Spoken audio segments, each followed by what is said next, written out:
చక్కగా పర్ఫెక్ట్గా గాఢ నిద్రలో చేరాలి అంటే మన బ్రెయిన్లో మెలటోనిన్ సక్రమంగా రిలీజ్ అవ్వాలి. మనకి మెలటోనిన్ బూస్టర్ టాబ్లెట్స్ కూడా దొరుకుతున్నాయి, కొన్ని హర్బల్వి మెలటోనిన్ బూస్ట్ చేసే ఇప్పుడు మెడికల్ షాప్స్లో ఎక్కడైనా మీకు అది దొరుకుతుంది. ఇంకా కూడా సమస్య ఉంటే దయచేసి వాటి మీద కూడా ఎక్కువ ఆధారపడకండి, ఎందుకంటే మళ్ళీ బ్రెయిన్ తయారు చేసుకోవడం ఆపేసి వాటి మీద ఆధారపడ్డాం. ఇప్పుడు చూడండి, నిద్ర మాత్రలకి అలవాటు పడిపోతున్నారు, ఆల్కహాల్ మత్తు పదార్థాలకు అలవాటు పడిపోతున్నారు. సో బ్రెయిన్ మళ్ళీ దాని మీద డిపెండ్ అవ్వడం స్టార్ట్ చేస్తుంది.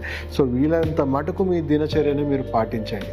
ఇవన్నీ జరిగినా మీరు సరైన నిద్ర పాటించట్లేదు అంటేనే అప్పుడు మీకు క్రానిక్ ఇన్సామ్నియా ఇష్యూస్ ఉన్నాయి.